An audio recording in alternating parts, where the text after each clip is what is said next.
Hi everybody, this is drawninjakc here, and let me tell you about why I hate Jazza. Now I know you guys are thinking, why would anybody hate Jazza? Jazza's such a nice guy, and he is. Jazza's an awesome guy, awesome artist, awesome YouTuber. But everybody has got a reason to hate somebody else. And I'm gonna tell you my reason for hating on Jazza. Let's go!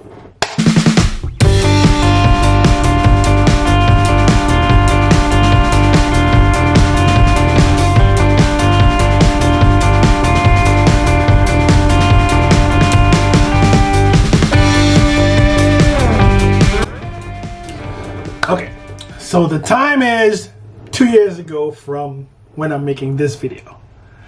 Jazza announces that he is going to give up his channel, not, give up his channel. He's going on vacation and he's going to leave his channel abandoned for like 7 days, and in those 7 days, other YouTubers will be able to take over his channel, which is a really cool way for small YouTubers to be able to get exposed to his audience, which was at the time, I think, maybe over 4 million. I saw that video and I just thought, wow, this was just the best opportunity ever. And now, at that time, I would say about 5,000 subscribers. So being exposed to 4 million subscribers, in my mind, I thought would raise my subscriber numbers immensely. I thought about it for a while, and so I came up with doing artwork with Kool-Aid. Now, I thought that was a really original idea. I figured, I've never really seen anybody on YouTube paint with Kool-Aid, so if I can create an epic painting with just using Kool-Aid, it would catch his eye as one of the YouTubers that he picked, and then my viewership and my subscriber count would just skyrocket. First of all, that's not what happened. Second of all, take a look at some of the elements of the video that I did right here. Kool-Aid!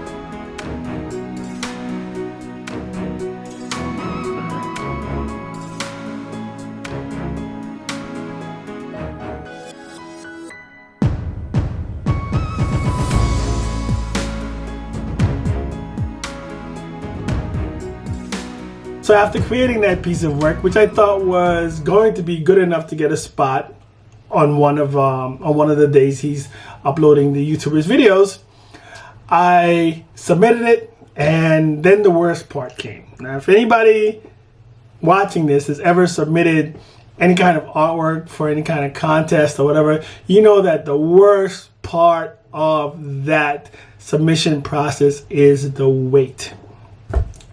All kinds of thoughts are going through your mind. Did they pick mine?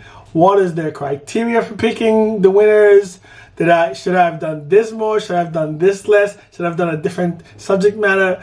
And of course, as I submitted my video, all those thoughts ran through my mind. Like, what is he looking for? Is he looking for talent? Is he looking for creativity? It was it was like the longest 2 weeks of my life, I think. I was even checking to see if the video was viewed, and I saw that the video was viewed for 28 seconds. So apparently, I'm sure a lot of people submitted. So they can't really look over. So I'm figuring, well, if it only took 28 seconds for them to choose my video, that's really cool. That means they really like it.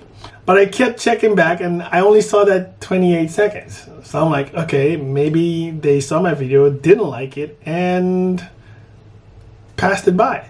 Because if they did like it, they would be viewing it more and more. Because you had to submit the video on private and then send them the link. So as time came closer to the deadline date, I'm getting more nervous because I'm not hearing anything from them. I'm checking my email every day. I'm not hearing anything, any responses back, no phone calls, no emails, no texts, anything. So the reality of the fact that they may not have chosen me started to set in. And I gotta tell you, depression also started to set in. So the day of presenting the videos came by. Now, I still hadn't been contacted at this moment, but still holding on to hope.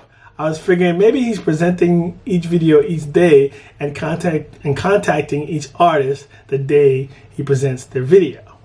So I watched the first video, which was made by this YouTuber called Box of Music, and it was basically Jazza walking along musical notes. Okay, now for 7 days I watched all the videos he picked. Of course, Box of Music, right? And there was this kid named Ben Millinger who did a 3-color marker challenge, which out of the 7 videos, I must admit, was my favorite video.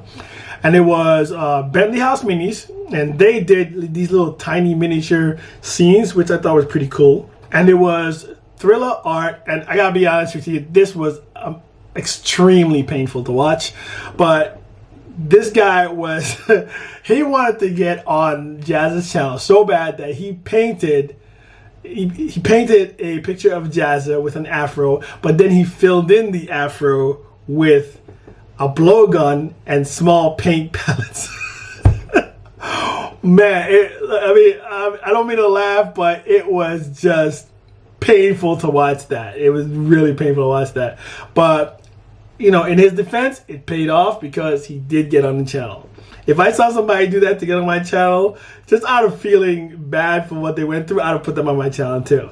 Not that he wasn't a good artist, it's just that was extreme. Anyway, the other one was Darkest Raymond Design, which, you know, it was kind of like the same thing with Bentley House Minis, but only she made a miniature of Jazza's studio, which I thought was pretty cool. It looked just like Jazza's studio. And the 6th one was Hattie the Creator, who did a cute Pokemon and turned the Pokemon into like this, like, what if Pokemons were real kind of deal, and this monster Pokemon, right? He made it look really like monstrous, which I thought was pretty cool as well. All right. And the last one wasn't just one. It was like maybe about 10 YouTubers that he thought that were really cool. He just listed them on his channel for that one video, right? And you know, that's cool too, but there was something not cool to me. I wasn't any of the ones that was picked. So we have here about 16 YouTubers with videos. All of these YouTubers at the time had under 500, except for, I think, Bentley House Minis, which at the time had 13,000 subscribers. So I could see that being exposed to 4 million subscribers would definitely be helpful to them. Okay? So I realized, you know, after seeing all 7 days, that they passed me over. And I gotta be honest with you, man, my feelings were hurt. All right. But to me, it just felt that the content that I saw that he placed on his channel, I felt that my content or my video was much better than theirs. So in my mind, there were many schools of thoughts culminating all at once. Like, what was the criteria for picking the ones that he picked? And of course, I came to maybe he thought that I didn't need the help, or maybe he thought that, you know, I'm not going to push this guy because he actually is a threat. These crazy thoughts, which I'm sure were not true. But, you know, you tend to rationalize when you're trying to, like, figure things out, especially things that are against you. You tend to rationalize it in a way that makes you look like the hero and make everybody else look like an asshole. And that was my thought. I'm like, Jazza was just jealous because he knew that if he exposed me to his subscribers, forget it, I would take over and that'd be it. And I went crazy with my thoughts. And all those crazy thoughts led me to just gained a bit of animosity towards him, and I just did what you would expect I would do. That's right.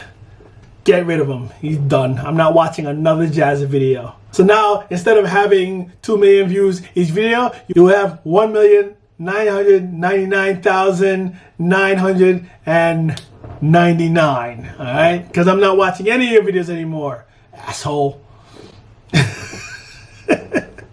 So time goes on, right? Time goes on, and I really stopped thinking about it. Every now and then I did think about it. But I really stopped thinking about it. I just know that I was done with Jazza. It was, he totally snubbed me, and I realized that, if there is a reason that he did not appreciate my video or my content or whatever after looking at my website or whatever, then it wasn't because he thought that they were better. Like, this was my thought process. Okay? But of course, because I was a subscriber of his, I kept seeing videos for him coming up. I'm like, ignore. And it was easy to do that because I was still carrying animosity. I was still pissed because, I worked hard. I think I worked hard on that video. Not as hard as Thriller. So again, Thriller, hats off to you, man. So after about maybe 9 months of totally ignoring Jazza, I started to, again, see recommendations to watch his videos and stuff. And in that 9 months, I really did get a chance to just let everything process. And after processing, honestly, I realized that I kind of did Jazza wrong by hating on him, because I'm sure whatever his process was, it wasn't personal. And the fact that he didn't pick me, I just jumped into taking it personally.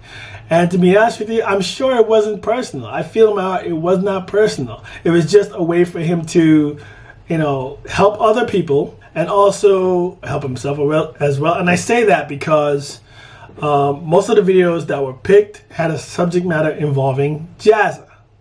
So, of course, he would look favorably on those because they promoted him as well, which is a smart thing to do. My videos didn't promote Jazza. It promoted Kool-Aid and Koi Fish, but definitely not Jazza. But in either case, whatever he thought was his perfect criteria for picking those, he's entitled to it. And no one should take it personally, because at the end of the day, it's Jazza's channel, and what's best for his channel is what he should, do. And picking those particular YouTubers to feature, he thought it was best for his channel, and me taking it personally was just stupid. So I decided not to take it personally anymore, and guess what I did? That's right, started back on the Jazza train. Started back on the Jazza train. So, I got back into watching Jazza. So I watch all his videos now. But I would have to say, one of the lessons I learned, and what I want to teach you, or anyone who wants to do a YouTube channel, or anyone who has a YouTube channel, or anyone who's doing anything, even if it's not a YouTube channel, anything that is meaningful to them and they have to climb a ladder to get to the top, there is a lesson here.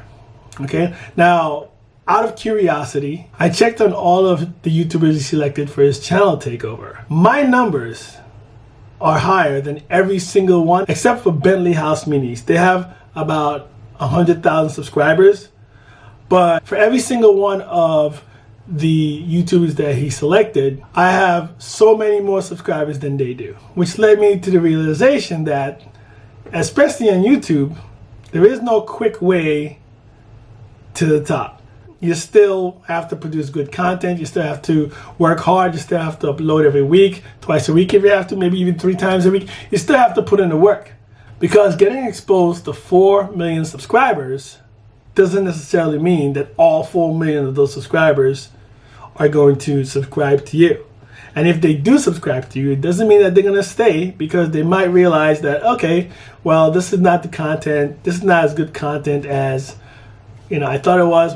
I'm gone. Unsubscribe. The idea is I put in the work. I did put in the work.